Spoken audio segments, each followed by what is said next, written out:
have been familiar with the Disability Foundation and all of its associate organizations for the last few years.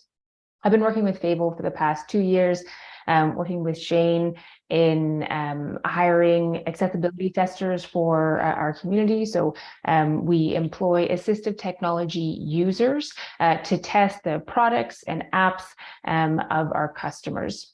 We're based out of Toronto, and at the moment, my role is a little bit more focused around Fable Pathways. It's a free, accessible learning program for people with disabilities interested in advancing their careers in the tech sector. I'll pass it back to you, Emily, or pass it over to Shane. Yeah, perfect. Let's pass it over to Shane. Thank you. Hi, everyone. Yeah, I'm Shane. I'm lucky enough to work with Kim, and I'm the community talent manager at Fable. I like, as mentioned, I recruit all of our accessibility testers, and I'm lucky enough to meet a lot of people, as I do my job, and I'm lucky enough to work closely with our community as well, of accessibility testers who are all absolutely amazing. Another thing that's interesting about me is I actually used to be an accessibility tester. I'd say, I don't know, about 3 years ago. I'm going on 3 years at Fable. And yeah, it's just a little bit about me. I'm visually impaired, and I use screen magnification. More specifically, I use Zoom text, and I will pass it on to whoever's next. Perfect. Thank you, Shane. We'll pass it on to Ian next. Hi, everyone. Thank you so much for having me here. My name is Ian Price. As Emily mentioned, I'm the innovation strategist and peer team lead at Technology for Living. We are a nonprofit organization that supports individuals with physical disabilities throughout British Columbia. Our head office is in the Lower Mainland, but I live in the beautiful Okanagan. And over to Nate. Thanks, Ian. Appreciate the intro. Nate Toves from Neil Squire. I've been with the company 8 years. We're going to celebrate our 40th year in Canada next year. We do a variety of different things, working for people with disabilities, skill development with computer training, employment programs, connecting employers to people that just happen to have a disability. We've got tons of other abilities. And our superpower is assistive technology. And I'm pleased to be the marketing manager for the Work BC Assistive Technology program here in British Columbia, providing funding for assistive technology products to help people get employed or stay in the workforce. Thank you. Thank you, Nate. Let's pass it over to Katrina. Hi, I'm Katrina Summers. I work at Government Digital Experience within the BC government.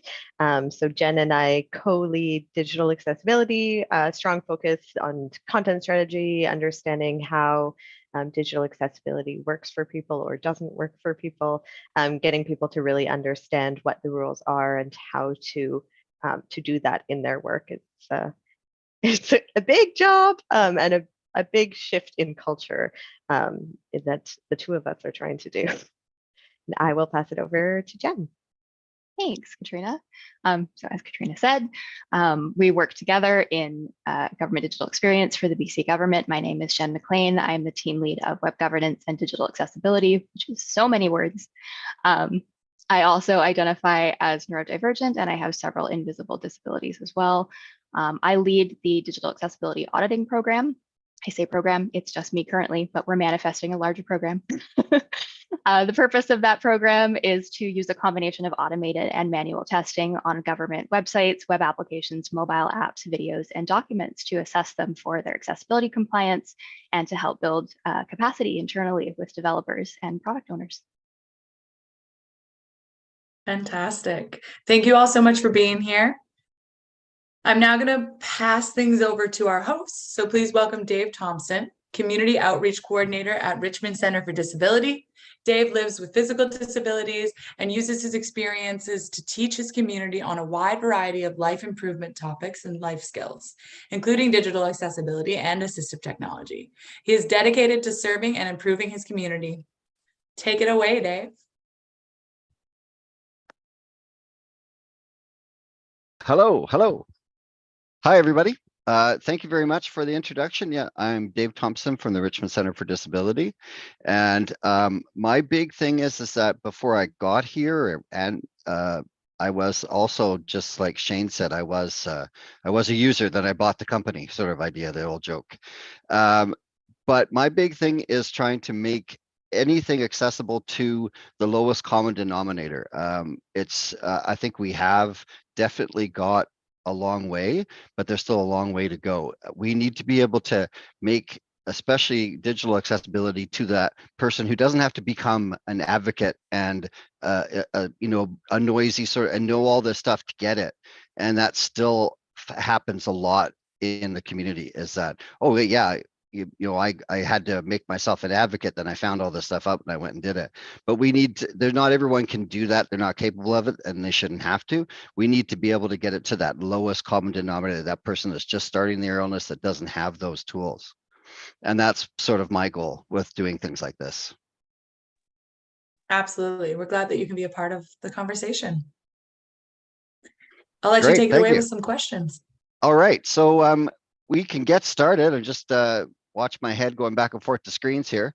To start the conversation, can you each define digital accessibility? I think everyone can. I was thinking maybe we'll go to Nate at first. Oh, thanks, Dave. And I mean that wholeheartedly.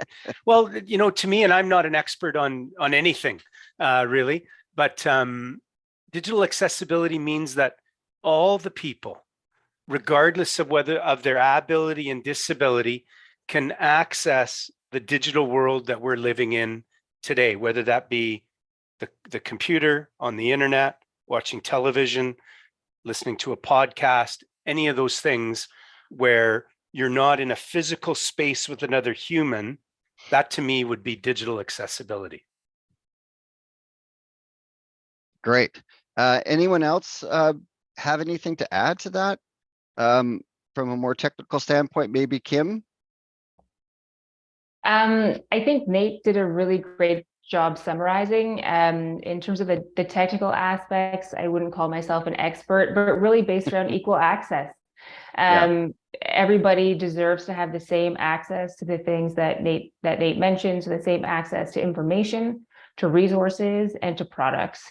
And so at Fable, we help with all of those things, whether it's contact forms or shopping experiences or using apps. It's so that everyone has the same access and the same choices. Because when we don't have the same digital accessibility, then we're limiting people's choice and of their own experience. And that's often the case. Is it's not just about knowing about it. Everyone has some people say, yeah, all you have to do is phone these people, but those people put you on 15 minutes of robocalls and you can only sit at the computer for 15 minutes a day.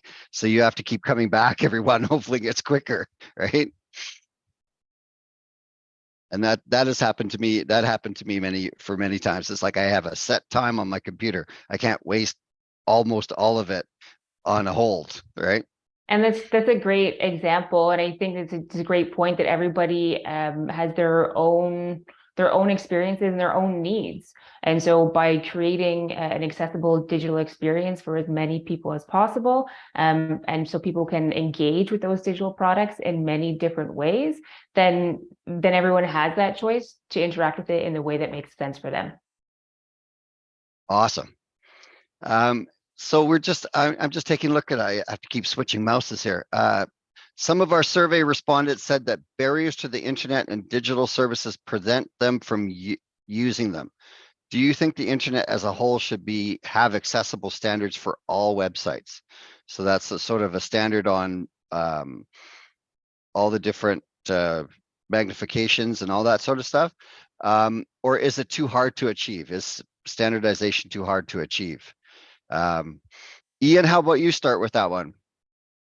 Of course, it should be accessible to everybody. I think that's a silly question. I think businesses should appreciate that they're losing money by It's a market. It's a market, right? It is, Yeah, yes. it's a community. Yeah, absolutely.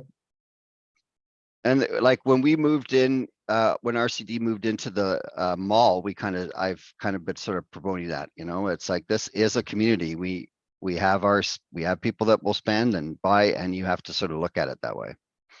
How about Katrina? Yeah. Any thoughts? So I mean, absolutely. And there are, like, we have the web content accessibility guidelines, which are international guidelines for people to follow. They're not the be all end all, but they're a really great starting point for people in terms of figuring out what it is that they need to do. But I think it also comes to thinking about accessibility. People tend to think of it as kind of this small population that's going to be impacted by it. And the reality is that when you're making something accessible, when you're designing for accessibility with that actually in mind from the beginning, you're making something that's going to be more usable for everybody, regardless of where they are at in their lives. Because there's so many different aspects in every single individual human, and there's going to be, you know, you're going to want to access some things with a keyboard just because for whatever reason you wanted to do that, whereas somebody will have to access something with a keyboard. So, you know, and that's the sort right? of nature of humans, is that we sometimes Yeah. will not use something until we have to do it, but we should have done it 20 years ago, right? Yeah, let's just make it better for everybody. Yeah, and that, you know, that's what when I went to voice software, it was just like, oh well, you know, my wife starts using voice software. She's a typist. She's been typing for 25 years. I don't know what her wrists look like, but you know, it may allow her to type for another 5 because she Mhm. takes a break every once in a while and switches it on and off. But other people would think that, go, oh, I don't need that. Well, that's not the concept, is that if you can get it so it's so common. I was thinking about this last night, like electric bikes and COVID. Now, you know, I was an electric bike user before a lot of people were, and now it's so accessible, and everyone thought, why didn't we, you know, how have we not been at this, you know, for so long, right? Alrighty, so I see the green on there. So are there any ramifications for not following the WCAG web content accessibility guidelines, or should there be? So is there, I guess maybe this might be a government question. I hear guidelines as it's government. So I don't know if Jennifer, you know anything about that. So this is basically some sort of watchdog or some sort of area that, you know, if you don't do it, you're not following the rules. Yeah, I can speak to that a little bit. So we do, of course, have the Accessible BC Act, which came into force in 2021. With that, we do expect that there will be the development of regulations and standards in, I can't remember how many different areas, I want to say 9 or 11. There are several areas that they're developing standards and regulations for. So I do think eventually that there will be consequences. Right now, the answer is no. At least not from government. Yeah, because enforcement usually takes a long time, right? It does, yeah. And I mean, they have a period of, I think, almost a decade to fully develop those regulations and standards, which is quite a long time, but it is important to be thoughtful. So one of those areas is information and communications, which of course websites would fall under. So likely, yes, there will be. We certainly see that in other jurisdictions that have had legislation of this kind for longer, such as in the United States or even in Ontario. And we would expect that it would be, you need to be compliant with WCAG AA because that is the international standard. It would be a little bit unusual to diverge from that in any meaningful way. So chances are that is something that will come into force in the coming years. But to Ian's point, like, there are already other consequences. Businesses are losing money and customers because they are not compliant. You know, people are missing out on services that they probably need access to because they are not currently accessible.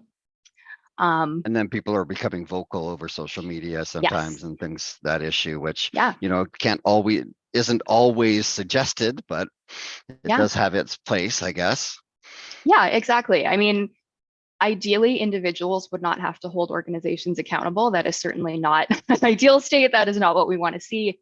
But, you know, I have a colleague in Microsoft who also works in accessibility, and we often talk about the things that motivate people, and integrity would be great. That's always what we hope for. But if it's fear or ego instead, we'll still take it. Well, we did a video on the acting community and people with disabilities, and about a year ago, and someone was saying that a lot of the crews and a lot of the film crews and whatnot, they don't do accessibility because they're scared to do it wrong. Mhm. So they Yeah. just don't do it. Understandable. Yeah. Right?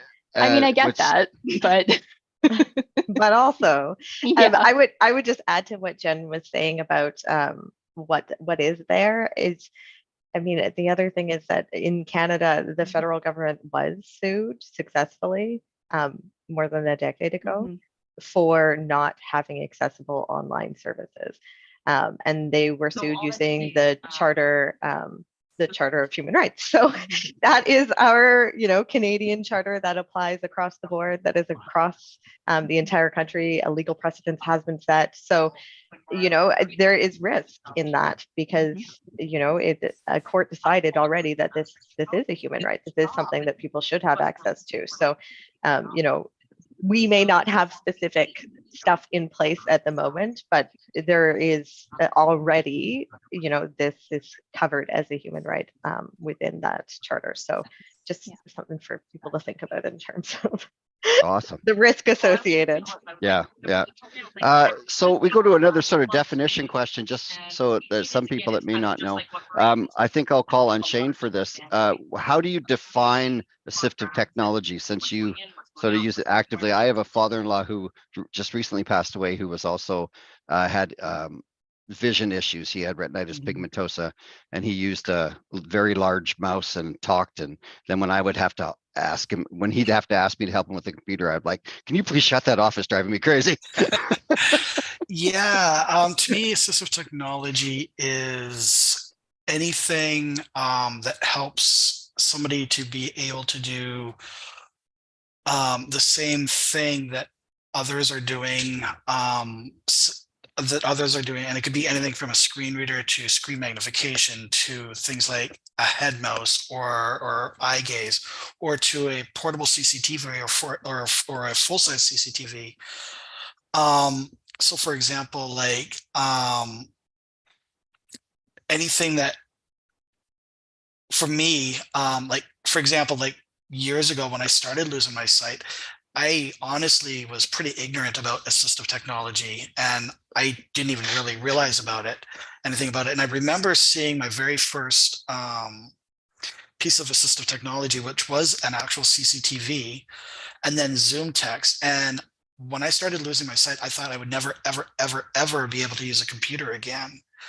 And then seeing how this works, it just opened up everything for me. And so like really my definition is like anything that helps anybody be able to do anything that they want to in an equitable way that everybody else can. Whether it being, purchasing something online or applying for a job or going through that interview process, or sorry, going through like the recruitment process online or anything at all, purchasing plane tickets without it timing out on them. Mhm.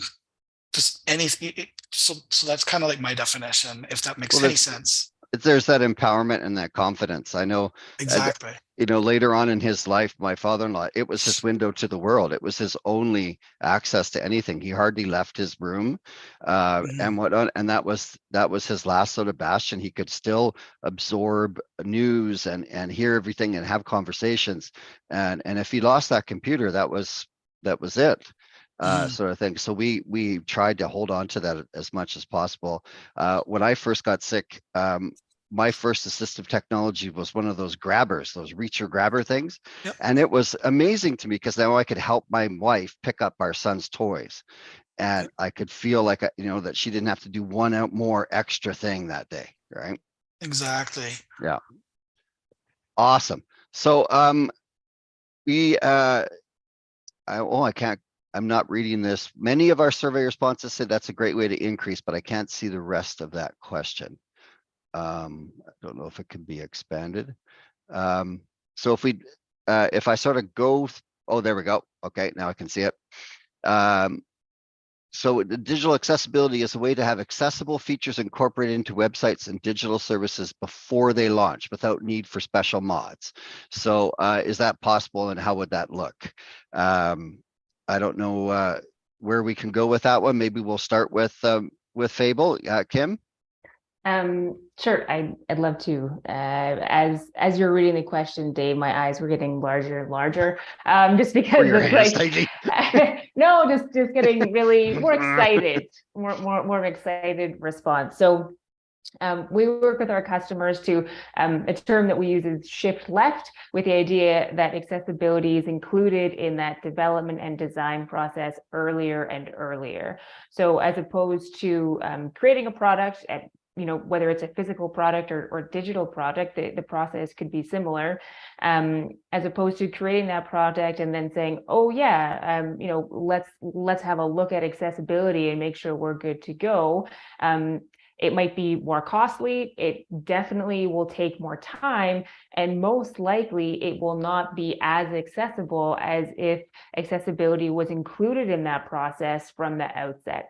And so we work with our customers and encourage designers and developers to start to include and consider accessibility from the outset, and also ensure that folks with disabilities are a part of that process and a part of that consultation throughout that design process. And then even after release, as there are updates, even if you're doing something small like adding a new photo or updating your product, ensuring that accessibility is a part of that process as well. So 100% can be done.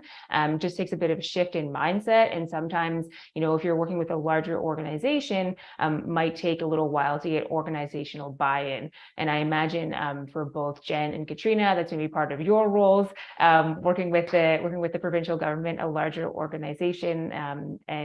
Yeah, thanks for advocating. It's such a large place. I'm a firm believer on getting the people that have been there, done that, and got the T-shirt to help out when someone might just be trained. I don't want to bash on the government here, but when I was a prison guard, we had implementation of things that were just from people that hadn't been on the line for a long time, and they didn't work because they didn't ask the guys that were using them every day.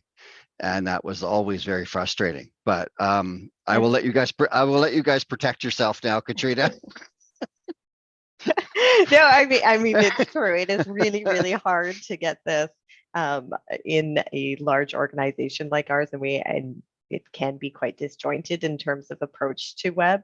Skill development is a huge part of it, of getting people to not just know that WCAG exists and that those guidelines within it are there and that we are committed to doing them, but what that means and how to do it is so huge. And so there's lots of stuff that Jen and I are working on to try to support this really, really diverse community across government to be able to do this stuff in their work. So they do feel empowered to make those changes and start, driving it within their own product teams and within their own web teams. And Jen can add to it.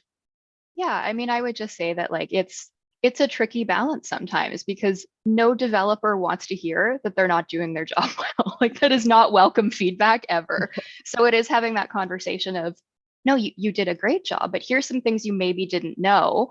And we're happy to work with you. We're happy to help you and your team build that internal capacity so that you can remediate not only the current product or website or service that we're looking at, but also when you think about developing your next thing, how to build it in a more accessible way. And it actually just becomes a part of the way that we work. But that can be a really challenging conversation to have. And not everyone is open to it. So it's really finding, what is going to be the thing that motivates that person? And how can we create resources that are going to support them so that they can self-serve as much as possible? And then, of course, being available to answer some of those crunchier questions and to provide that consulting and support where we can. And you could see examples of this, in health and safety, when they started making people have to clip on the roof, and roofers and whatnot else were fighting it tooth and nail. I don't want to have that strap on me. It's going to slow me down.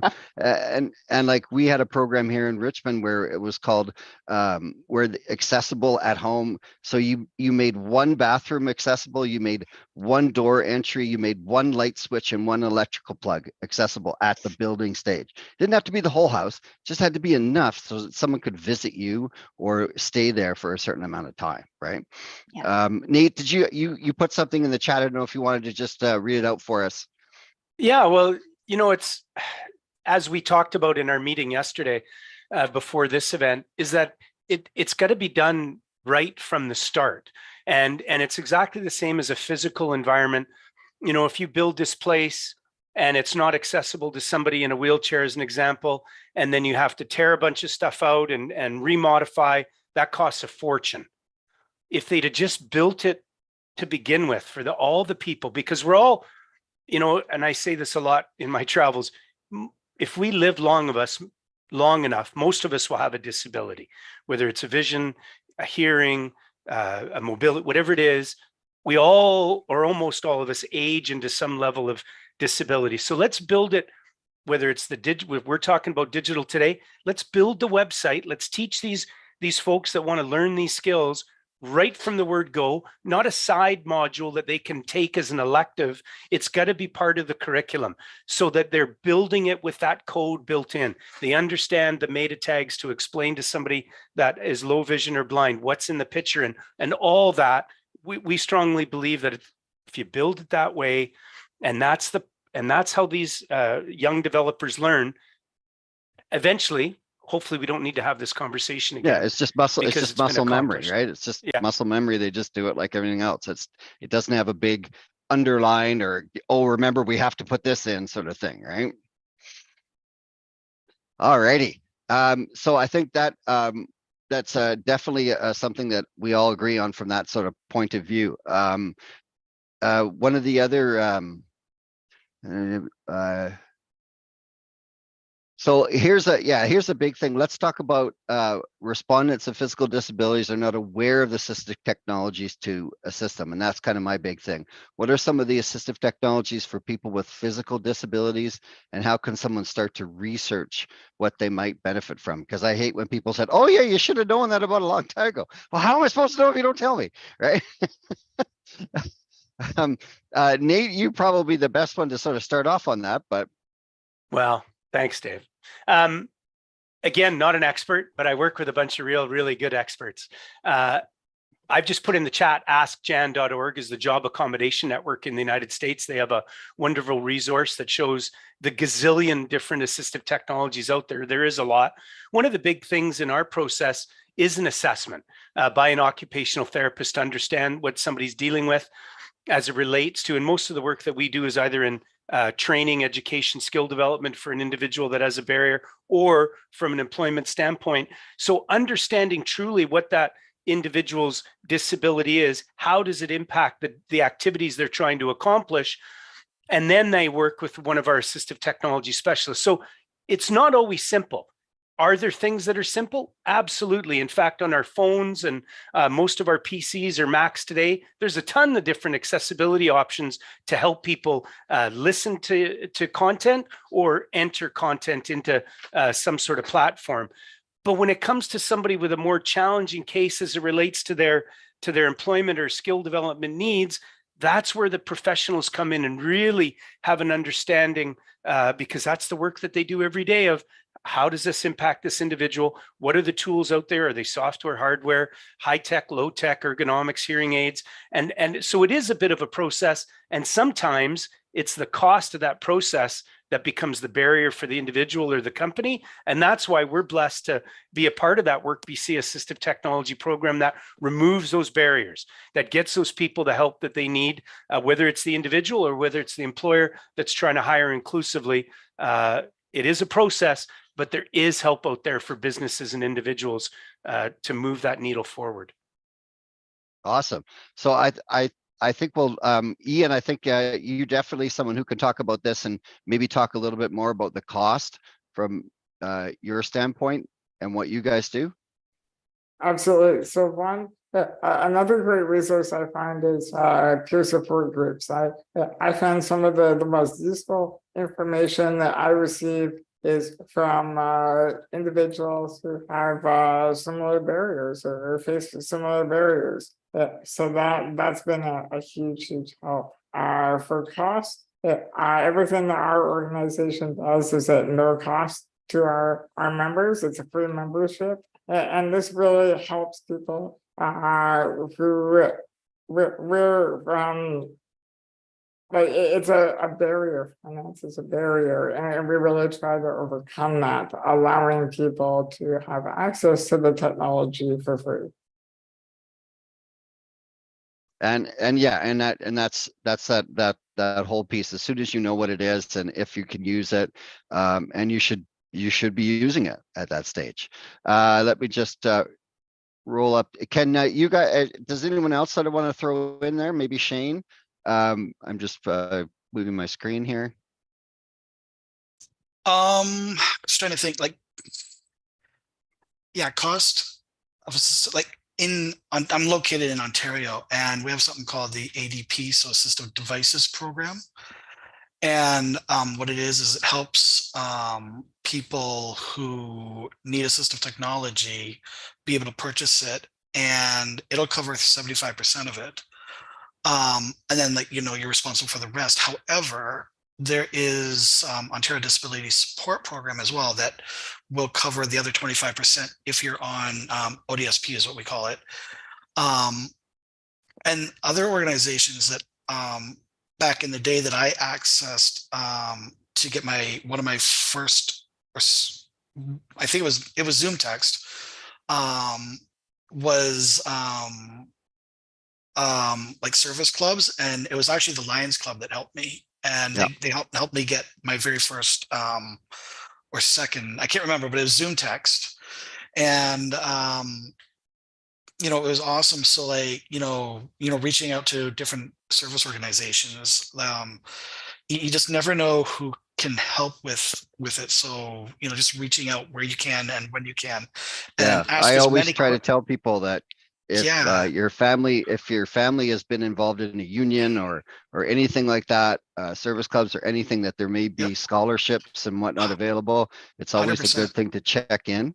I actually got a digital voice recorder from the Lions Club here in Richmond when I was going to school, and that I was able to use that with Caper, and they put all my books on digital, on MP3, and that's how I studied, because I couldn't physically carry a book. I couldn't hold it, and I would fall asleep and drop it all the time.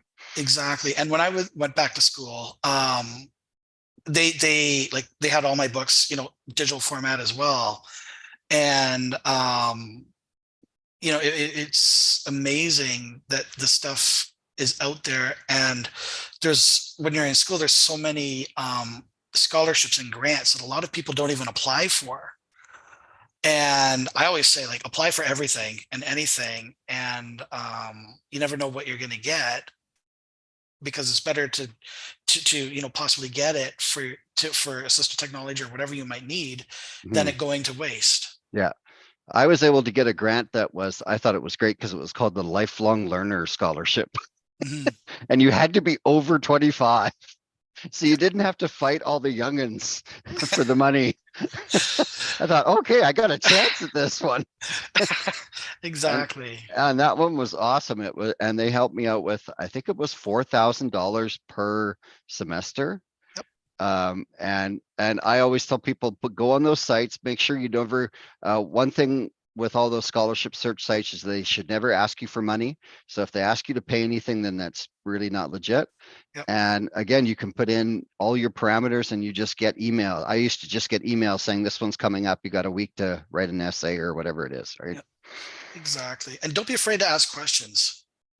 So, yeah. And Katrina, I know that there's a gentleman, I'm trying to think of his name. I don't know if you, that helps out with the schooling and all that sort of stuff. I've worked with him a lot, and he's in Victoria. I don't know if you know who I'm talking about, but if I find it, I will put his name. I've talked to him about education and whatnot before. He's a former Paralympian basketball player, I believe. Oh, I don't, Jen? I might, But I will. I don't know. I'll look up his name. I'll put it in the chat if I can find it. But can you guys talk any more about if there is what it comes? Because I think too, there's a confidence that you have to have, right? There's a confidence you have to ask for the things, and that's kind of the big thing. Is that when do you get to that stage in your illness or what else? And also, if you're dealing with money and what else, do you know you can use it? Like, do you know do I want to get this? Do I win this scholarship? And gee, I didn't know I could do a whole full semester. My illness waved up and now I got to quit, sort of thing. So there's a lot of things there. I don't know, anyone wants to sort of chime in on that as well, if that's like a challenge. And if you have any sort of advice for people to get it, because that was something that I went through too. I was like, what happens if I can't do this? These guys have given me money and now I can't do it. Dave, maybe you're the one to answer that question since you Yeah. experienced it. Yeah. And so, I mean, I think one thing that Shane mentioned was just asking questions. Is that kind of how you navigated that? So you knew what the parameters were?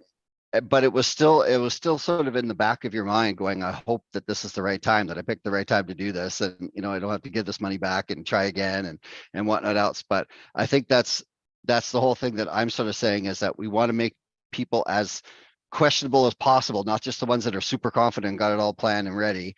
We want to reach those people too, right? And I think doing things like this that's how you do that, right? So let's go to another question, if anyone else has anything else. So we have many response noted that a few key issues they encounter on more websites are small text, small links, and buttons, website forms, and timing out. Yeah, I have a problem with timing out as well. I type like a gorilla. And also, is there there's some challenge with the voice software mixing with those forms? Is there not, or has that been solved? Ian, do you know much about that?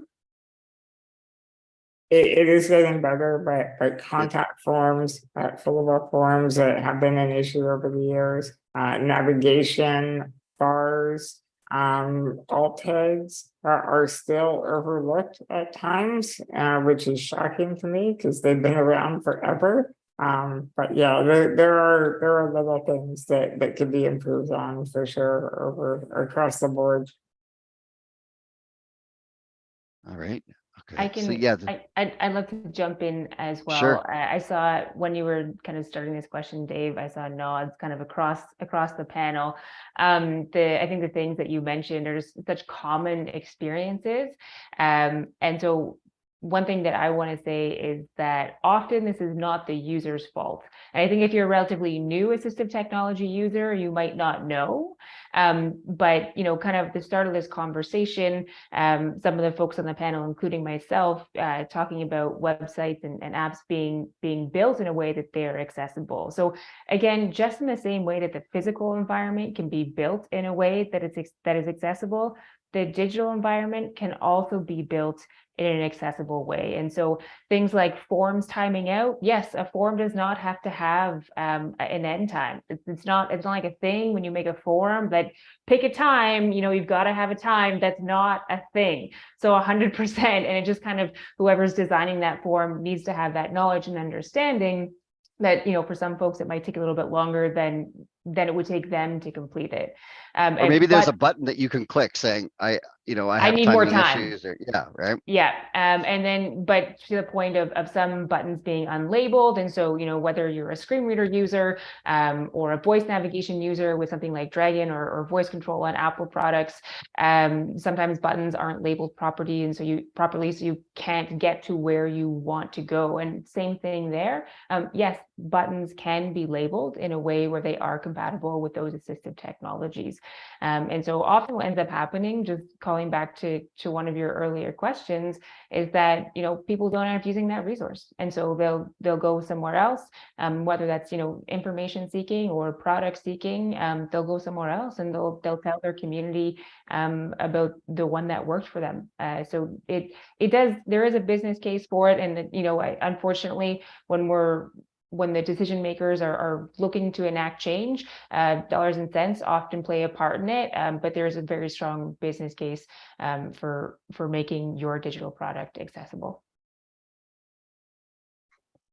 Alrighty. Now I'm just figuring out my lines here. Respondents commonly mention simple navigation, large text, and contrasting colors as features on accessible website. What are some of the other features that make a website accessible? Oh, that's a really good question, because those are about the only ones that I know of.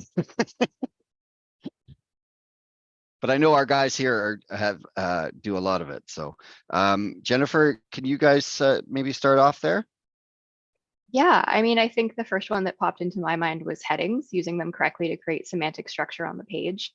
Really, it should act like a table of contents, and often that is not how we see them being used. ideally you want to have H1 followed by H2, H3, H4. You want them to appear in sequence because that's going to create a logical reading order if someone is not sighted, if they can't follow that visual reading order. But often what happens is they are used stylistically. So they like the font size or the weight, or you might see someone using, a heading 6 for a breadcrumb and then a heading 3 for the next topic, which is wild, but also not that uncommon. So using headings well and thoughtfully to create a proper semantic structure on the page, that's huge. Using descriptive links. So rather than saying click here, where you have hyperlinked the words click here, you might say click here to learn more about this government initiative or whatever, where the actual context of where that link is sending the user is what's hyperlinked. Because the link is going to be pulled out completely out of context. That surrounding text is not helpful if you're using a screen reader in most cases. And does that become an issue, that like the design and stuff like that messing with accessibility messing with design? Is that a battle that sometimes you have? I would say so. I mean, I think the conflict is overstated by people who don't understand accessible design. It is very possible to have an aesthetically pleasing design that is also accessible. It just requires that you know what you're doing and that you plan for it, which is, I think, where a lot of the internal conflict comes from. But it is entirely possible. You just need to be thoughtful. You need to know your content really well. So often what Katrina and I run into with plain language in particular, which is another thing that is low to no cost that people can do to improve the accessibility of their websites. People don't always know what they're trying to say. And when you challenge them to put it in plain language, that becomes very apparent. So yeah, it really, ask a lawyer again, that. right? We hear that all the time. Legalese and policy, I would say, are like the two biggest areas we get questions about when we are advocating for plain language, because it's like, but it has to be this way. And it's like, well, perhaps. Or could we provide a plain language summary and hyperlink to the actual legal document for people who want to, parse through 30 pages of really intense, very difficult to understand language? So I think contrast errors are another one that I see quite often. My very favorite error that I've ever encountered while auditing a website, and I won't say who it belonged to because that's unkind, but my very favorite error was a low contrast error of a very, very light, like almost white gray on a white button to toggle high contrast mode on the site. It's just the irony, incredible. I don't know, Katrina, do you have anything to add? I mean, yeah, there's a lot that we run into. I think to add on to what Jen said, there's part of it's just sloppy code. Like Yes. Kim talked about this a bit with the like buttons that are missing labels, or just the things that should be done and that people just aren't doing, or things that get left in empty links. They leave part of the code in there and they forget to pull it out. I guess lots of reasons that it can happen, but also a really good, I guess, like case for having somebody test your site before you go live with it, having somebody else go through it that understands the code and make sure that that stuff isn't in there. Because I think a lot of what happens on the back end is people figure, oh, well, nobody can see this, so it doesn't really matter. And it's like, well, okay, maybe people can't see it if they're sighted, but this is the stuff that the screen reader is going to pick up and throw people into the wrong places or trap them into space. Navigate them through like in a really weird way, that there's so many things where like, yeah, it really matters what you do on the back. Do you think there's an ego issue when it comes to, I'm not into that computer world, but do you think there is? So. A bit? Absolutely. People, like Jen said, right? People don't want to be told they're doing a bad job of things. And so we try to find nice ways to tell people that they're doing a bad job of things. But it's also skill development. Like it is something that people weren't necessarily taught. And I think similar to not knowing what assistive technology is out there when, maybe you first develop a disability and are having to use an assistive technology and not knowing what's there. I think it's similar for coders in that they, until they go through that experience, they don't really realize how impactful that is and the impact that they're having on people. So I think it's really a lot of it is just that culture shift of getting it into that kind of mainstream knowledge of having people know this is something that's important and then how to do it. And And once we I get think- there, there will be less resistance, I think. Yeah, and I think too, it's not. I don't think you should feel bad about forgetting it, even though you work in in the industry sometimes, because sometimes it just happens. Like my whole family have known about my father's blindness for years, and sometimes we'd be in a car, and I'd look at my wife, going, "You do know you're taking driving directions from a man that's been blind for 20 years." Just want to let you know. And I talked to my father-in-law, go, this might be something you can probably let go now, So it still was forgotten in our house often, right? Well, just show it to him. Oh yeah, he can't see, right?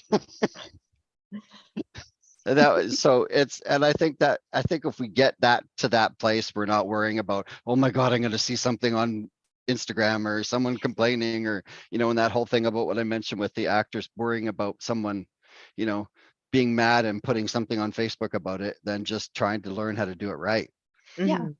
So someone had here is, should accessibility be part of coder trainings? Is that Yes. so? Yeah, Basically, that's what we're getting at, 100%. right? Yeah. Yeah. To Katrina's point, I mean, you can't hide garbage code from a screen reader. You might be able to hide it from a sighted user by commenting it out, or manipulating the CSS or whatever you've done on the back end.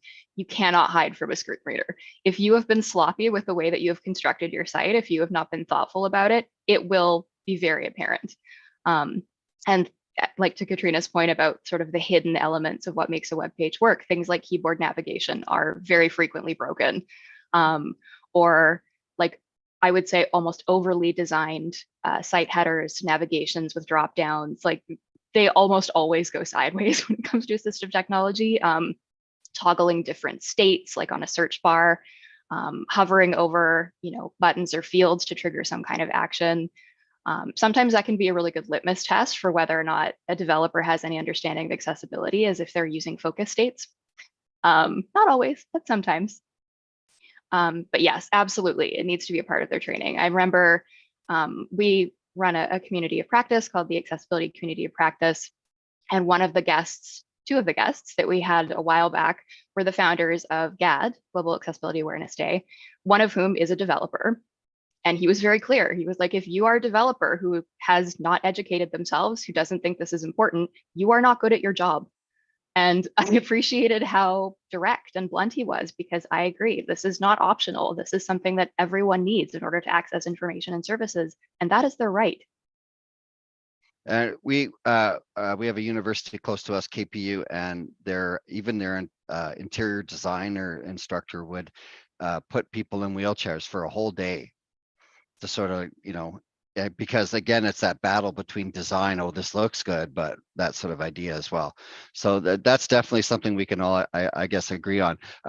Just if anyone else has anything to say about that, I'm just going to sort of say that if anyone does have any questions that's active and out there, and all those names and some of the screen faces that I see, please put in the chat if you'd like, or raise your hand, and I will hopefully not crash the system trying to find you. And so our next question is about a lot of people on the survey indicated it was difficult for small business to afford making digital services accessible. I know we talked about this in our meeting. Are there cost-effective ways to increase digital accessibility, or is cost something that cost is just a big looming thing here, right? How about you, Nate? How about you with, do you have any sort of idea about this when it comes to the business side of it? Because you would be hiring people to go into the businesses. Are they pushed back, or? Well, okay, I'm not sure about your last comment there, Dave, but it comes back to what we were talking about before, which is if you just get it built right the first time, then there doesn't have to be any. Right now, it seems to me, and in some of the circles I network with, I've met many designers that don't know how to do it. They just don't. Did they have the opportunity to learn, like Jennifer and Katrina are talking about? They 100% did. They chose not to because they were more focused on making it pretty than making it accessible. So what has that created? It's created a situation where if you want it built accessible, it's more expensive because there's so few people that are doing it and that can do it effectively.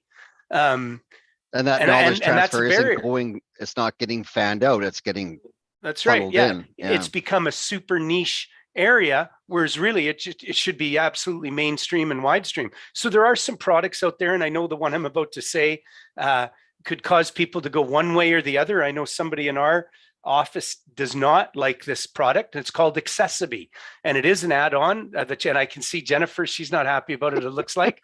But I've talked to other people that they have the opinion of this, which is it's better than the alternative of not being accessible. So I don't have a comment one way or the other because I don't know enough about it as an individual. Again, other people I work with are the experts in that field. But I do believe that if there's the alternative between not and some is better than none. And it's a pathway for us to get there in some fashion. And I know we were talking about AI a little bit yesterday, and maybe that's one way that can help. Maybe there's a path for AI to help with that, to make the process easier at the design level, easier at the, geez, we've already got one built, how can we make it better level? I'm not sure. Kim Donaldson, my friend, has much more expertise than this, and she's raised her hand. I wouldn't call it expertise, but I've got some passion around it for sure. So yeah, Nate called out something important, I think, and that there's these things called overlays, which, you know, sometimes can help you get a little bit further, a little bit past nothing. But I think something to consider again is that accessibility is never done. It's not like a box you can check off and be like, cool, we did that, we're out, we're moving on to the next thing. You know, it's something that has to be returned to again and again. In terms of where smaller companies can start, I dropped in the chat. I think that the President's Group and Small Business BC, they partnered, I believe it was 2 years ago. And so there are now resources available to small businesses in the province of BC. If you're not familiar with the President's Group, they're a really great organization. They have lots of free resources on their website as well. Their website, I believe, is accessibleemployers.ca. And so there's things around like recruitment and hiring practices, but I know that there's more recently information on digital accessibility. The other thing is, I think, Katrina, you mentioned the WCAG guidelines, the Web Content Accessibility Guidelines. Those are free and available for anyone to go check out. It can be pretty daunting though. There's a lot to go through. So in terms of where to start for your own business, you might want to consider, you know, what are the core functions or the core experience for the people who come to your website. You know, what are the top pages visited? What is the top user flow of people who go to that website? Maybe you want to start there and ensure that that flow is accessible. And that way, you know, you're making changes that are going to affect the most amount of people and then work out from there. So, you know, taking audit or taking stock of kind of like what's most valuable for the most number of people, and then moving on from there. I see Ian has his hand up, so I'm going to pass to Ian. Yeah, I just before that,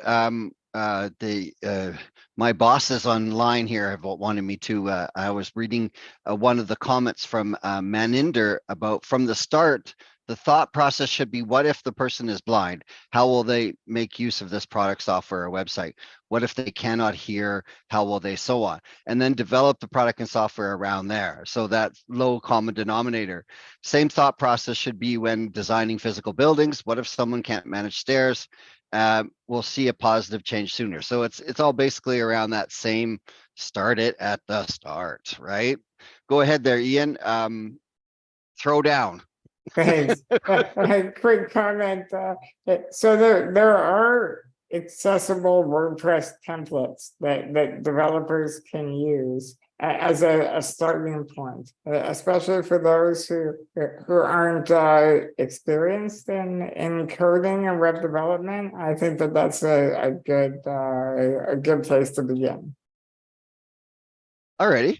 And one thing that we always, you know, it's always great when you get everybody together and it's always about bashing, but we also want to focus on some of the things that we've done right. And some of the things that have happened. You know, I always, you know, I think about back in COVID when my wife said before that she worked in the legal industry. She goes, I'll never work at home. They'll never be able to make me work at home because it's legal stuff. And she's been working at home for years. So we have made some strides, right? So talk about what's instead of talking about the lacking in digital accessibility, what are some of the progresses that you guys have seen? What are some of the highlights? Pat yourself on the back, please. I'll start with you again, Ian. What are some of the things you've seen that you really are really happy about? Well, as somebody who uses assistive technology and is surrounded by it on a daily basis, yeah, I'm thrilled to be in a time where it is so available. Whether it's hardware, software, I think it's becoming so mainstream now that it's available for so many people. Voice assistants, I think, are huge. They're in so many homes now. And even my dad, who is terrified of computers, can ask Google a question and it will give him an answer without even needing to look at a computer screen. My mother-in-law says you have to say thank you to Siri because she listens. I think some of the other wins that Shane, you can maybe speak to this more than I can, just because you engage with our community a little bit more than I do. Just the number of organizations who are really have invested more in the user experience. And so, compliance is one thing. At Fable, we're encouraging organizations to move beyond compliance. I think compliance is maybe, again, like a place to start, but doesn't necessarily impact every user experience. And so, when speaking with some of our testers and they meet with one of our customers and they're able to share some of the pain points that they experience and share some of their feedback, and they meet with that customer again, maybe a month or a couple of months later, and they see that the issues that they brought up have been remedied, or at least, there's been a shot at a remedy. There's so much value there. I mean, our testers are compensated and they appreciate that. But the other thing that really, I think, stands out is that their voice is being heard and that they are a part of that process. And, the customers that we work with impact tens of thousands, if not millions of people. We're working with large scale organizations like Slack, Walmart, Kijiji. So places that, millions of people go to every day. And that means that, that particular flow or that particular aspect of that product has been made accessible. And Shane, again, you worked in our community and you talk with our testers far more than I do. Is there anything else along those lines or like wins in accessibility that stand out for you? You mentioned actually quite a bit that I would have said, but yeah, like just the fact Sorry. that it's all good. It just the fact that our testers, they, like you said, they go back to this website or this app like a month or two later and they see the changes and they really appreciate it. And our community, they do chat with each other and with us, and they get excited about the changes being made, and we get excited about it as well. And I do work closely with a lot of our community. I do work closely with our community, I should be saying. And our community is a group of very special people, and they really do care about what they do. And when something is implemented that they've suggested, or the feedback that they've given, it is a good feeling. And I used to be a tester, as I mentioned earlier, and the same thing, the things that I've suggested in the past, just seeing it done is really, it means the world to people. And being and it's helping millions of people across really across the world. And from a business standpoint, you can kind of say that, hey, if you make this change, I'm going to tell everybody about it. I'm going to tell them until they tell me to stop talking about it, sort of idea, right? Exactly. Word of mouth is a wonderful thing. And it's, I don't know what else to say other than it's pretty amazing the things that I see being changed, and I get to see a lot of the feedback that comes in as well, and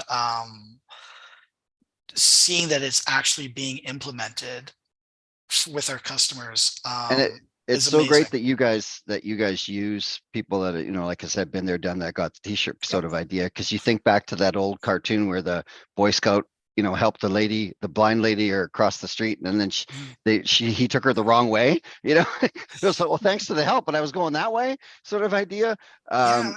When I did a gadget workshop I've done for years, and after about the first year or something like that, I stopped telling people what the gadgets were, and it really opened up the whole thing, because I don't, like you said, it's always changing.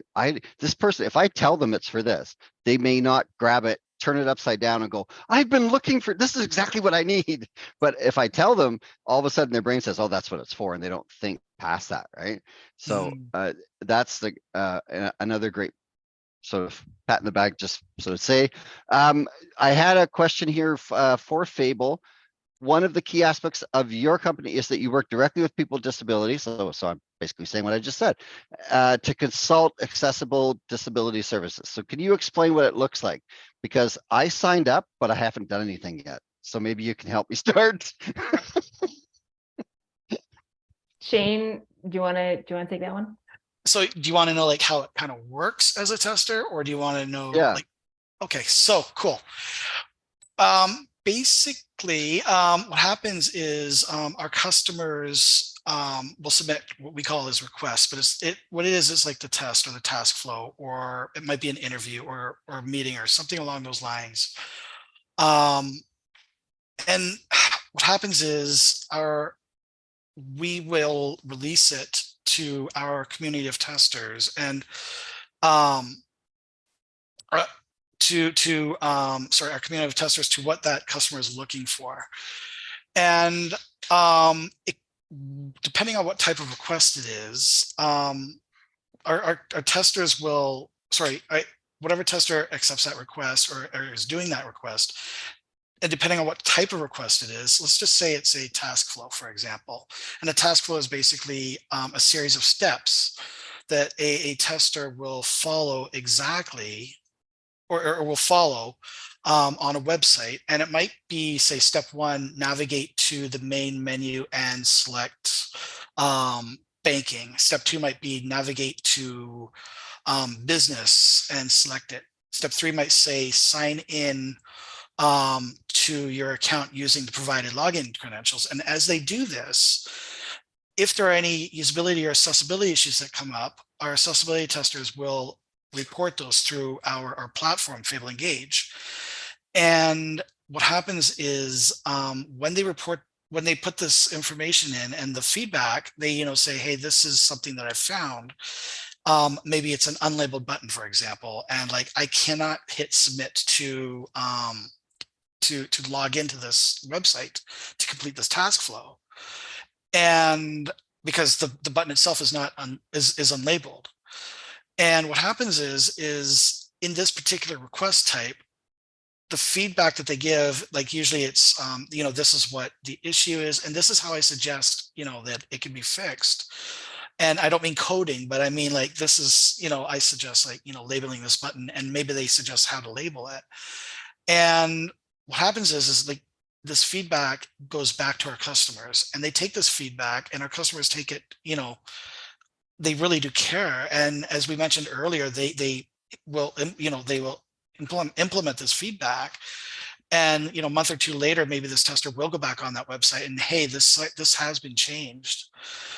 So that's just like one of the request types that we have as an example of kind of how it works.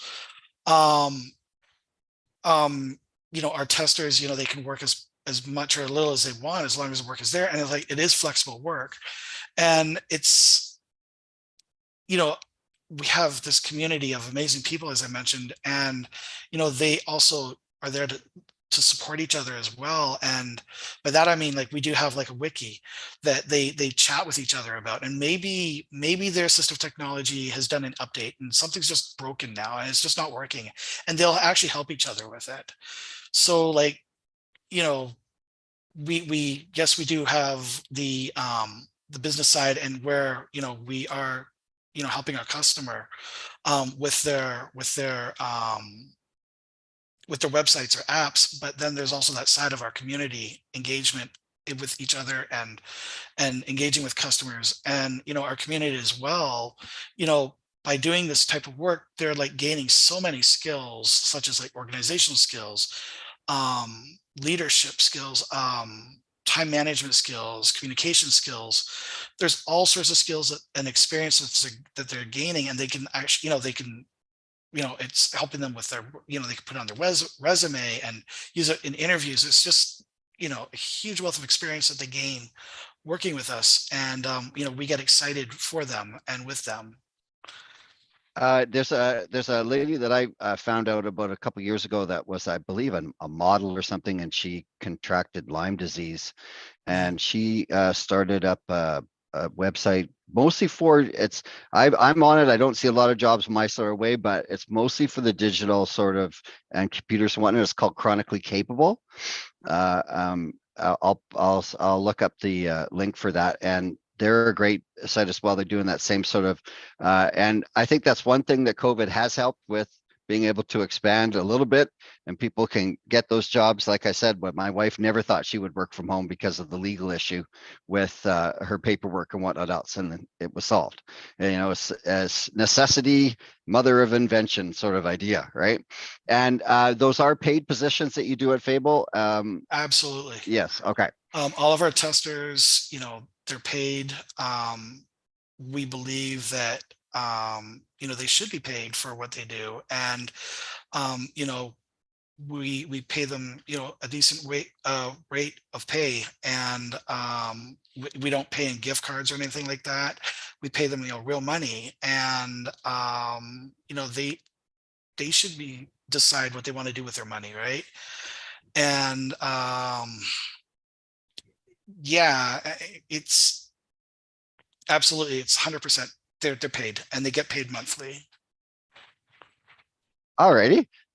So we're gonna swing over to a big brother question. is watching. No, many respondents are unsure about the topic of government supervision over digital accessibility. Do you think it's a good idea to have the government monitoring accessibility standards, or should private organizations be responsible, or should business and organizations be responsible? So they've already unmuted you, Katrina. Yeah. I'm like, what, Jen, do you want to start, or do you want? She's hiding. Where'd she go? Oh, there she is.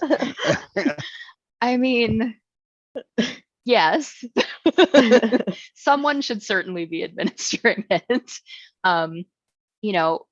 Typically we see private sector is often quicker to these types of things, just because they can be more nimble, they can be more agile, they are able to self-govern in a way that is hard when you are immensely large and bureaucratic like government is. I do think government has a role in it. I would certainly love to see us be a leader in that space, and I think that is the direction that we are heading in. But yeah, I mean, it's an interesting kind of thought experiment.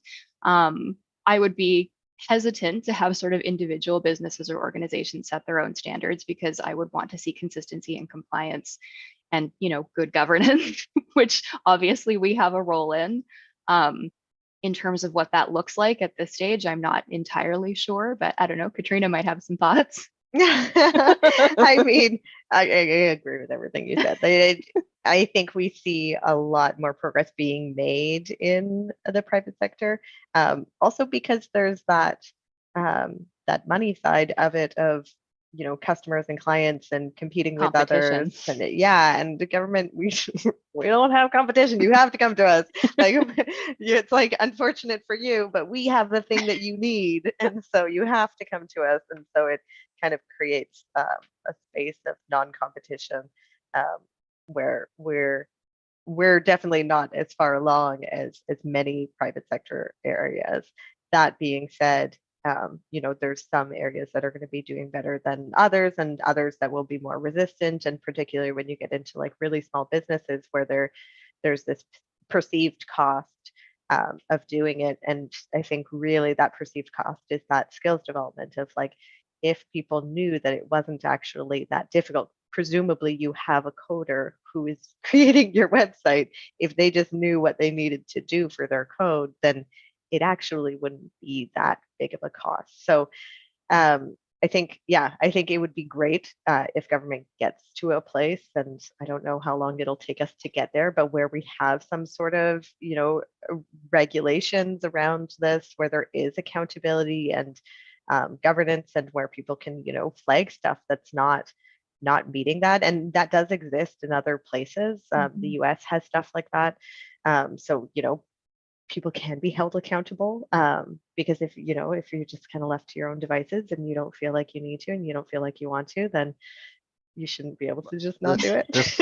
This reminds me a bit about when I used to work in the bar business, and they brought in serving it right because of all the legal around, over serving people. And I went to a class of managers, and the woman teaching it goes, okay, so how many years does everyone have in the business? And it was over 300. And then she stood up and goes, well, I used to do a catering business. And I go, and my boss got up and left because I'm not going to get taught by someone who had to cut off old Uncle Jimmy at the bar mitzvah. And how are we going to stop that waitress who's got 2 kids and cutting off a guy who's tipping her a really crazy amount of money and tell him that she has to stop serving him? And that's kind of like the small business sort of idea, right? I don't know if that makes the same sort of sense, but so another question down to the government is, we've brought up a BC Accessibility Act.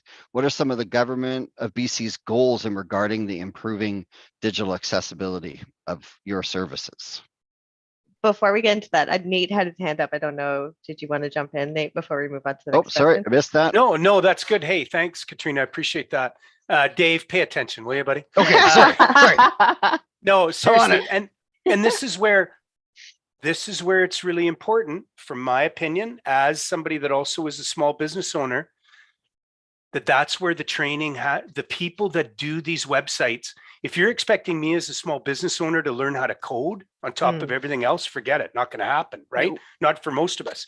So I need to be able to go to the marketplace and be able to buy these services for a price that's reasonable. Now, what's reasonable? Well, not 2 to 3 times what the regular fare is. And that's what's out there right now. So from that standpoint, it's really important that the bodies that govern, whether it's government, associations, whatever these are, that are teaching these folks how to code and the importance of accessibility coding, that is the key, so that it does become the standard. And then all of us, when we get our next website, it won't even be a conversation. It'll be like, oh yeah, you're going to do like this is how we do it. This is how we all do it. This is how everybody I went to school with does it. Oh, great. It's going to be good and it's going to work. If it's the way it is now, you're punishing small business. And not that we don't want accessibility, but don't punish small business because we don't have the skills. That's not our fault. Our specialty is this, our specialty is that.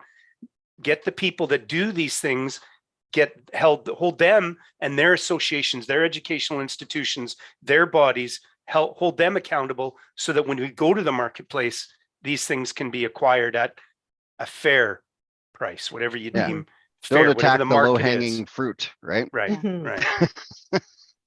that happens so often, right? We're ready to comply, but we'll just hit them. They'll pay, but we know they'll pay, but the ones that really need to pay have some way of getting away with it sometimes. So we've brought up the Accessibility Act. What are some of the governments we've brought that up? Sorry. And it has been put in the chat as well. I keep grabbing the wrong mouse, so here we go. Yeah, Dave, I've forgotten what your question was. Okay, well, we'll just go with that. So, what are your goals in improving your accessibility of services? What are the government's goals? Do you want to start, Jen? Or do you want me to? You can go ahead. I'll chime in. I don't want to get yelled at by Nate again. No. I mean, so within the act, one of the things that came out of that was that government needs to have a plan. And so we have the Accessible BC plan. And within there, under priority number 2, the government has committed itself to meeting WCAG AA and not a specific version of WCAG, just AA WCAG, whatever that version is, because we continue to get new versions of that across all of our websites. And then there's also something in there, I believe, about accessible services. It's all very vague language. Is very governmenty of us. But yeah, the intention is to commit ourselves to actually getting to a place where all of our websites and applications are meeting that WCAG compliance, so that we're at least hitting that as our starting point, and then going from there with, you know, doing more usability testing, getting into more of that. Okay, we've done the things that were in WCAG, but does this work for you? Maybe not. Why? Let's figure out what that looks like. So we do have commitments. Like, Jen, do you want to build on that? I mean, I think that's the main one as it pertains to digital accessibility. There's quite a few of, like, all of government's priorities are outlined in the Accessible BC plan. I think the one that is sort of most top of mind for Katrina and I is that priority 2, because it does specify all government websites, services, and information, I believe. Like, it's very broad. Do need to be WCAG AA compliant by like 2024, which is an unreasonably 2025. short runway. 2025, still unreasonably short runway. That's not better. I mean, I think that's sort of the main one for digital accessibility. And again, it comes down to you have to have that empowerment to be able to look for these things. And that's what's great about things like that, is have that confidence.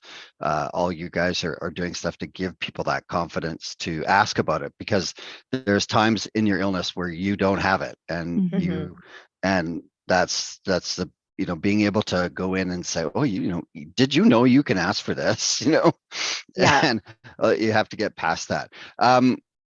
I have a question here for Neil Squire, but there's a screen pop up. There we go. Nate, you have a lot of great programs that make assistive technology available for Canadians, including a collaboration with Work BC that helps people with disabilities secure employment. Can you explain a bit more about this program and why assistive technology is so important for independent living? What a wonderful softball question. Did we plant that one? Yeah. Boom. And also, just quickly, we are working with Work BC on August 11th here at Lansdowne, and we have a job fair. So I just wanted to play a quick plug. Oh, fantastic. Throw me that, send me an email about that, buddy, because the Work BC in Richmond hasn't reached out to me. I'd love to attend that if I can. Yeah. Hey, at Neil Squire, we're super blessed. We're in our 3rd iteration of an assistive technology in with ministry. The current one is called the Work BC Assistive Technology Services Program. So we serve 2 different types of people. One, an individual who's seeking employment, skill development through training through a Work BC center. They're not employed, but they're trying to get in the workforce. They're not employed, but they're trying to increase their education level to seek a better employment situation. So Work BC sends that individual to us. We do that very important step that I mentioned earlier about doing an assessment to truly understand the individual in front of us, their unique barriers to those activities. And then our occupational therapist will work with one of our assistive technology specialists or professionals to determine what the path is. What are the solution or solutions that could be high tech, low tech, software, hardware, ergonomics, hearing aids, visual aids, not eyeglasses, but other more robust things like we've talked about, like screen readers for somebody that's low vision or blind. And we provide those products to those individuals. The other group of people are your friends and neighbors that are in the workforce. Your sister, your brother, your cousin, that lady you used to play hockey with, that guy you play softball with on the weekend. They've got a job. They're employed part-time, full-time, or self-employed, mostly working in a small business or self-employed or a community organization, because all employers have a duty to accommodate the needs of their team members, their staff, but not all employers can. It may be a hardship of financial. It may cause other hardships that we're not sure about, that we discover through the process.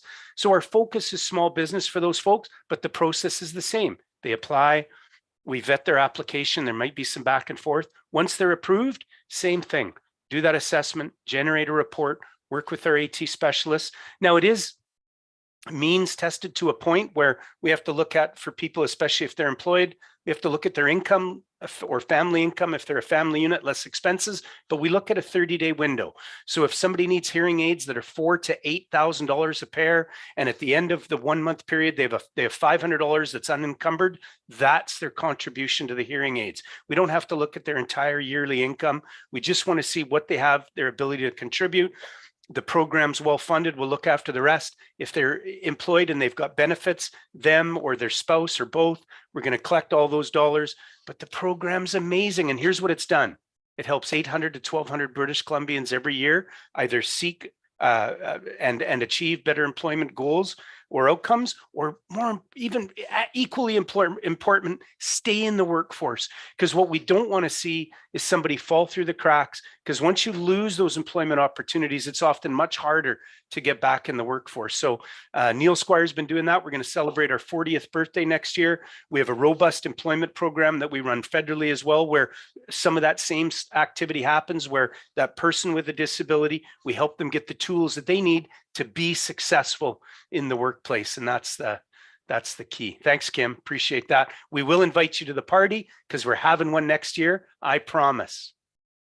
And like, I'm kind of like the poster boy for that in a sense. You're a poster boy for a lot of things, my friend. I was gonna say, not that I'm a poster boy for many things, but not at my age anymore.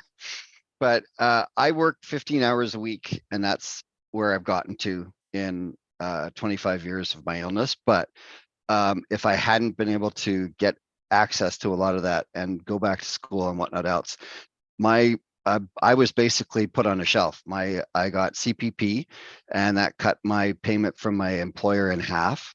And they were happy to just, hey, we're only paying half now.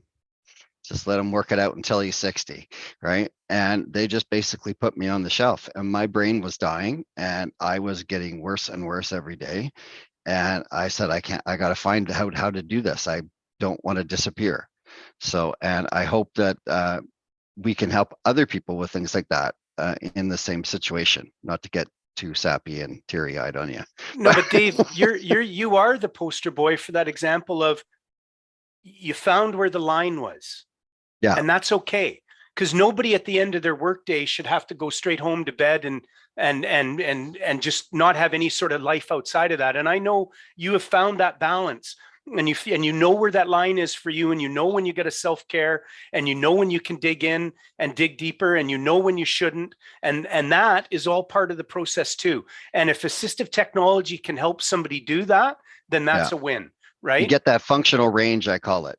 Yeah. And that takes a lot, and not a lot of places, especially unionized places, allow you to do that. It's either acute injury, you're either better or you're not, right? And that's where a lot of people end up not going back to work because of that. And there's a lot of very smart people being stuck at home that with just one assistive technology, one chair,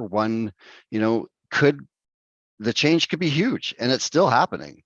It is a lot better, but I have still seen it in many different places and people that I've talked to. Let's go to another question. I'll get off my soapbox now.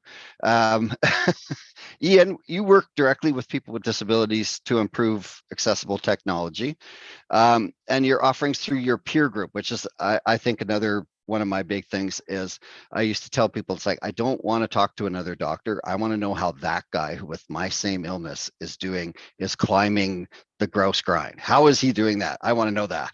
I don't want another pill, right?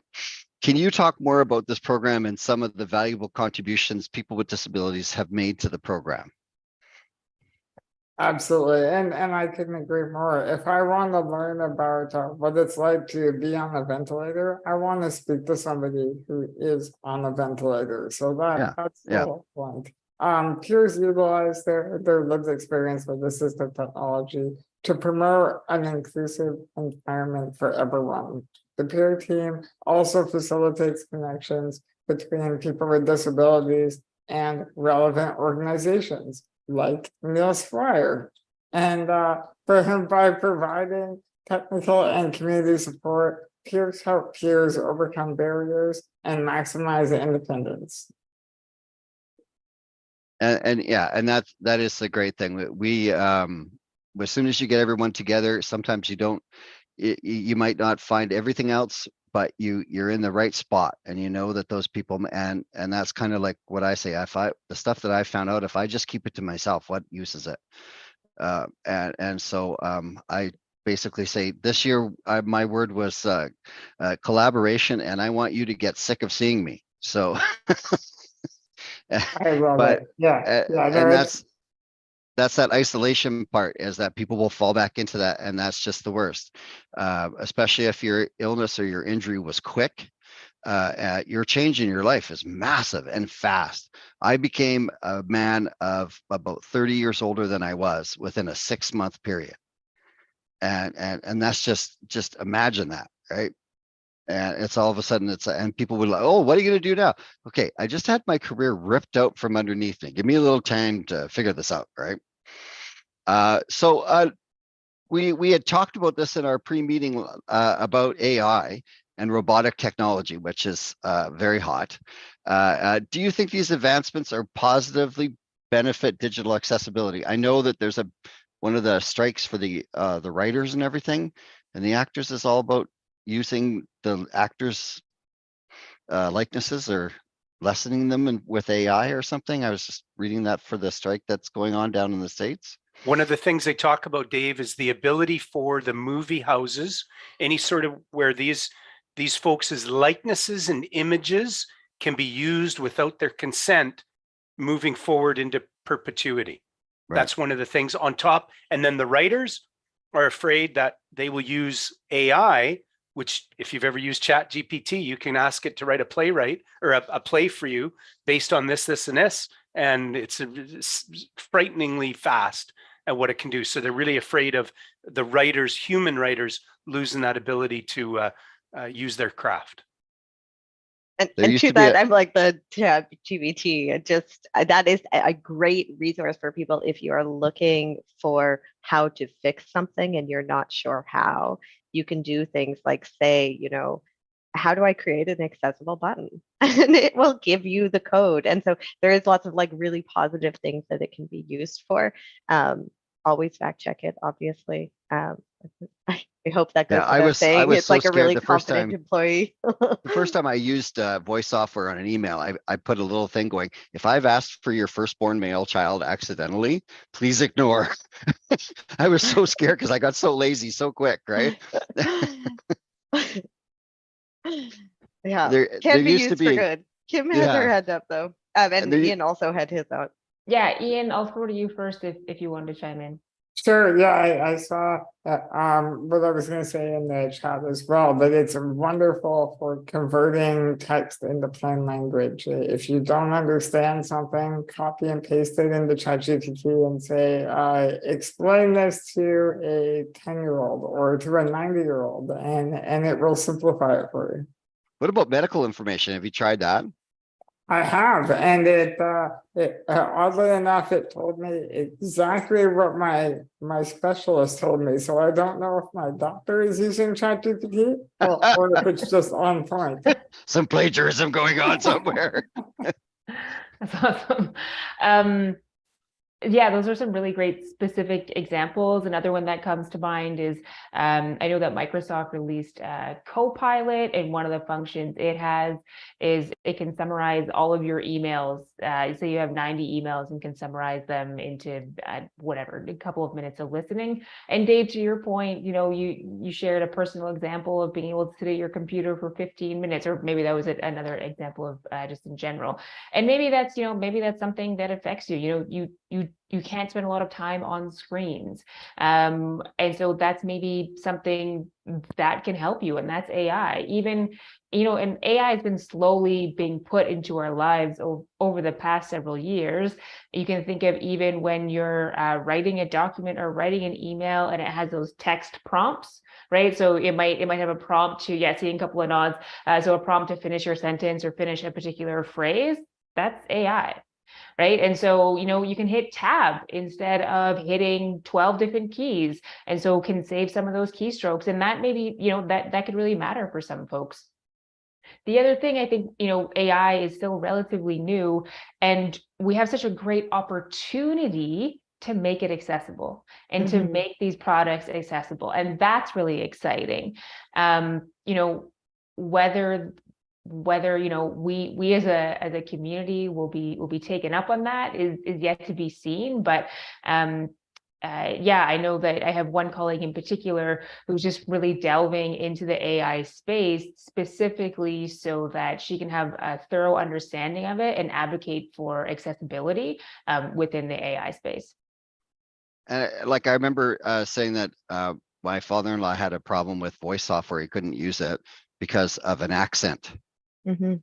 And so I could definitely see it. If you had created the AI for that, it may have really helped with the you know, that bridge.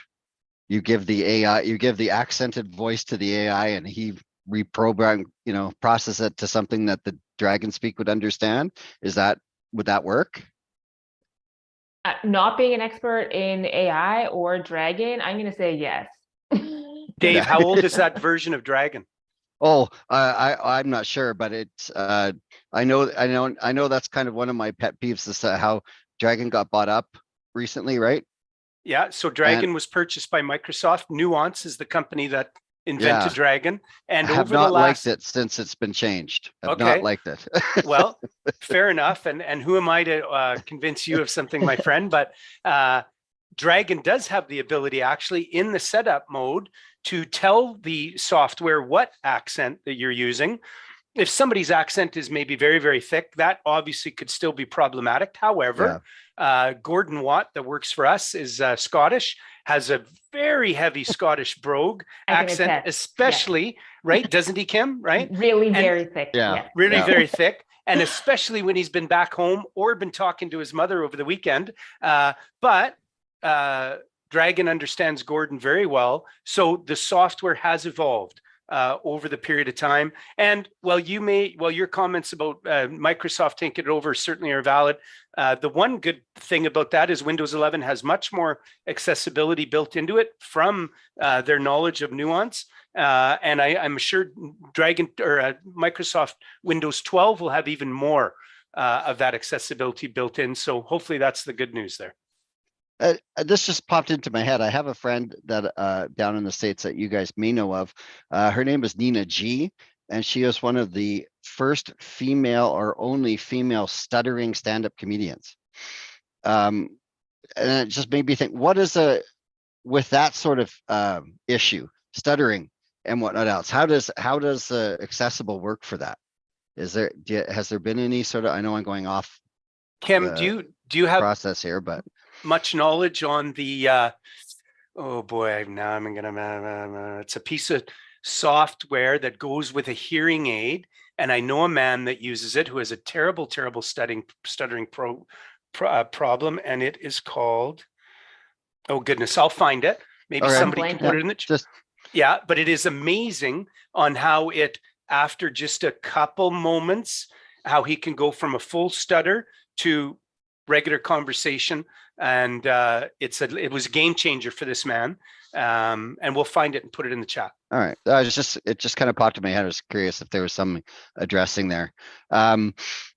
We've got another question here. Can you name some helpful resources for people with disabilities who want to be more involved in the digital world, but are not know where to start or do not have the funds to seek out assistive technology?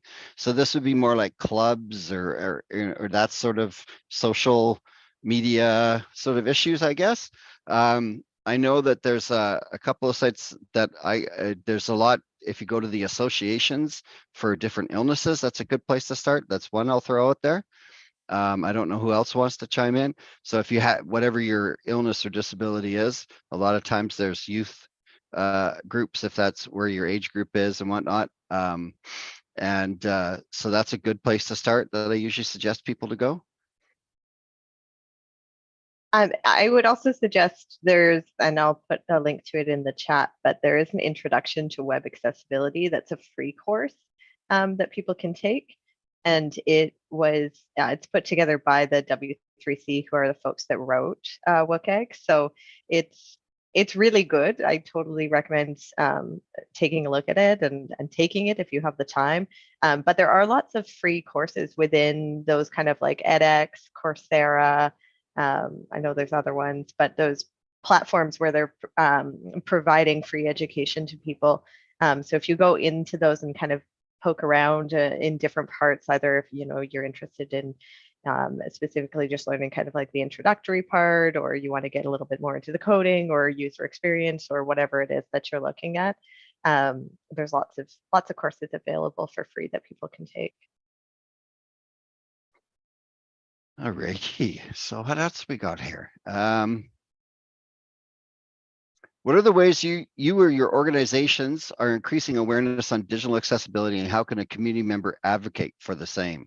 So I know from our standpoint here at RCD, we try to give people as much information and networking as possible and give them sort of a community center to come to. And that sometimes gets people sort of, gives them a little bit of empowerment to start, hey, I sort of like that. I try my best to bring whatever possible in that people ask me to, so that they can get a little taste without a full commitment. Sometimes they're very nervous. Sometimes their illness or their disability sort of restricts, from anxiety point of view and stuff like that. So if I can sort of glean through something and see if it's really something that they'll do, that they won't have to buy 6 weeks of a course that they didn't like after the first week. That's what we kind of do here. How about you guys, Ian? We really try to connect peers with other peers who have similar disabilities, so that they can ask those hard questions and see what technology they're using and if it would be suitable. Perfect. Yeah, and that's that peer sense is just really where the best is. The respondents noticed that they said that people with disabilities have a right to be provided with assistive technology. They need to engage adequately with digital service. One key issue with this is that assistive technology is not affordable to many Canadians. How has there been progress in making these services less costly? All right. How about you, Shane? Oh boy. Yeah, so making assistive technology less costly. Again, like there's some programs out there, like I mentioned earlier, like the ADP, so Assistive Disabilities Program, which will fund the 75%. Reaching out to various service clubs, grants, scholarships, making the assistive technology more affordable. On the other hand, the companies themselves that create this assistive technology, I'm not really sure how to answer that, if I'm going to be honest, on a company side, but looking to be able to afford that assistive technology. Like I said, like there's those organizations, advocacy organizations as well. Even like something along the lines of the March of Dimes, them helping you work with governments to be able to get, to be able to afford assistive technology, or even go back to school, for example. There's just trying to find the organization, so or trying to find the funding. Again, ask questions. Have support. When I started losing my sight back in 2004, it was very rapid and very quick, and I went through every emotion possible, from anger to grief to it was stages. The stages, and it was very confusing back then. And if I didn't have the support that I had back then, I don't know where I would be, because I certainly did not ask the questions back then. And that's that empowerment issue is the big thing, is that ask the questions. Don't 100%. just don't just pay out the money and say, oh, well, this is definitely something they're not going to help with. I just have to sort of do it. Right. I didn't know what was available for me at all back then. And I didn't know where to look, nothing. And I had support. And back then, the frame of mind that I was in, like I said, there's anger, there's the confusion, there's, like, you name it, I went through it. but without, say, my family members, especially my wife, who was able to help me and help start reaching out to organizations and things and get me, and then also encourage me, and then encourage me to start doing these things. It's all important. So Right. I have a yeah. lot of people, a lot of like spouses and partners of people that say, can you talk to my so-and-so? And I've talked to them and they're in that yeah, but stage, I call it, where they're Mhm. spending more energy figuring out why they can't do something instead of why they can. And it's not a fault, it's a stage. Yep, You will get 100%. through that stage at some point and you will not be a yeah, butter all the time. Exactly. So it's just, but it's a stage that you have to get through. I've got a whole bunch of hands that I'm not going to miss, Nate. So I'll start with you, Kim. Awesome, thank you. One thing that came to mind in terms of accessing resources, and to Shane's point, is I think often whether you're an individual who's acquired a disability or you've had a disability your entire life, you don't know what you don't know. And so there's been some conversation around peer groups. I think the other thing that can be helpful is looking for a regional disability resource center. So I've been lucky enough to be on the board at the Victoria Disability Resource Center for the past few years, but they exist throughout the province, they exist throughout the country, and that is maybe a starting point because other organizations have more specialties. And so whether you're directed to an organization like Neil Squire or the like Work BC ATS program or something else that exists in other parts of the country, that's a great starting point. And you can get support in your technical needs, but then Shane, you also talked a little bit about the emotional roller coaster that you went through, and so maybe referring you to peer groups who experience the world in the same way that you do. And so that's maybe a good starting point in terms of reducing the cost of these tools overall. I mean, we could look at government subsidies, but that's not the only thing. I think that maybe an acquisition, by Microsoft of Dragon, maybe that's a good thing. The kind of seemingly infinite resources that Microsoft has, if they can continue to refine that tool so that it is more cost effective to make, I would hope that that would be put on the consumer and so would cost less to buy. Right now, Dragon is an expensive tool to buy if it's not subsidized. And I believe, maybe Nate, you can correct me if I'm wrong, or Dave, if you still use it, it's an annual subscription, right? And so that can add up. Right. And so again, if we can have kind of more interest or more resources going into the design and development of these tools so that they can be produced in a more cost-effective way, then that can be a ripple effect onto the consumer. One would hope it's maybe not going to go that way, but with more competition typically comes more options for. That's kind of what I consumers. mentioned with the electric bike thing. Right now that there was so much more ask for it, it's now become so more mainstream than it was just for a certain group before, right? Yeah, and Nate and Ian both had their hands up, so yes, I'm going to go to Ian first. I'm going to punish Nate. Thanks, Dave. Yeah, to reiterate what Kim said, there are so many organizations out there that are here to help. Whether it's Technology for Living, whether it's Neil Squire, the ConnecTra Society, Kaya, there are so many. Oh yes, yep. Ask the questions because that's a starting point. And also with large corporations like Microsoft and Apple, understanding that accessibility is so important, they are implementing it. There is a dictation software built in to Windows and to other platforms now, where you don't need to buy third-party technology and software to help you in the starting stages. Like there are free screen readers. They're not as good, but it's an excellent starting point. But at least it gives you that bet to know, hey, I want something that's better, or this is enough that I can use this. But if you're going to use it a lot, because I always tell people that when they're trying an assistive technology, it's like, yeah, you don't want to commit to that huge one.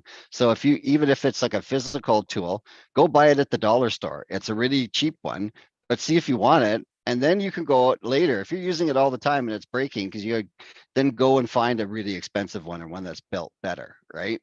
And that way you're not throwing that all the way in, sort of idea. And just before I go to Nate, just like you mentioned, Kim, there's the different resource centers. IL Canada, Independent Living Canada, what's RCD is one.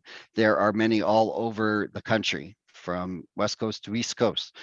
So again, that's the independent living philosophy, is that we help people help themselves to get to where they're going. So go ahead, Nate. I can see the smoke coming out of your ears. There's no smoke, buddy. There's no smoke. If there was, somebody would run in here with a fire extinguisher, I'm sure. But the important thing too is the layering of knowledge. Who, by a show of hands on the panel today, could go into their Outlook program and use either the dictate feature or where the emails can be spoken to you? Who knows how to do that? Okay, great.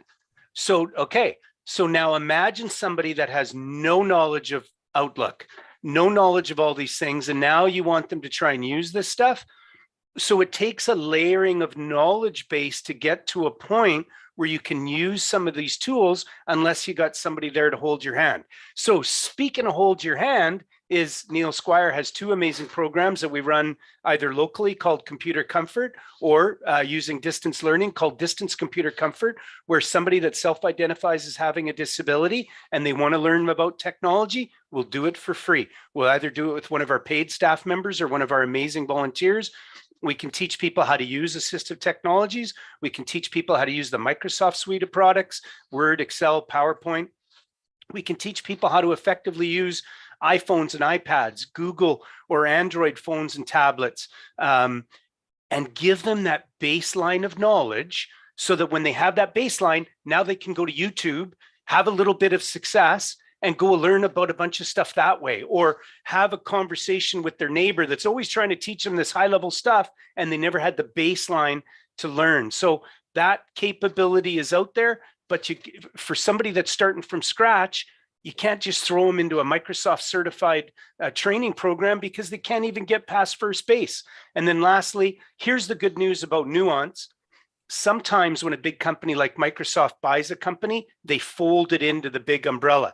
If you go to the Nuance website right now, Nuance as an organization is still an organization that's doing their thing. Of course, Microsoft is on their website now, but Nuance is still doing what Nuance has always done, which is building quality voice activated programs to help people that struggle with that sort of thing in their day, whether it's from an employment thing or otherwise. So there is some good news there. All right, awesome. So we're coming around to the end, and I want to thank everybody for putting up with me. I tried to keep my dog appearance to the end of the program. He was sleeping for a while, and I'll pass everything back to Emily. And I hope everyone got some great information. I know I did. Yeah, thank you so much, Dave. You did such an incredible job at facilitating the conversation, and I think everybody will leave with some resources and some knowledge. I certainly have learned a lot of things, and I think it was a really great, informative discussion. So thanks so much for everyone for attending the Accessible Community Forum on Digital Accessibility. We had a great conversation today with lots of valid points and thoughts brought to the table. I'm going to post in the chat everyone on the panel's direct email. So if you have any questions, they have given me their permission that you can email them directly. I'm also going to post my email in the chat for those of you that don't know about it. If you have any follow-up questions, concerns, comments on how we can do better, suggestions for topics in the future, you can email me at echambers@connectra.org. Just a reminder, a transcript of this event will be emailed out to all attendees, as well as a summary of our survey findings from last week. There'll also be a chat transcript sent out, and we will be adding all of these resources mentioned to our website at connectra.org. So that will all be up in about a week's time. Check out all of our various events at connectra.org/events. I will put that in the chat as well. We have weekly programming, chair yoga, adaptive fitness, dance, rotating Mondays. So come and hang out with us again. Thank you so much for being here and have a great rest of your weekend. Bye, everybody. Thanks, everyone. Thank you. Well done, Thank Dave. you. See everybody.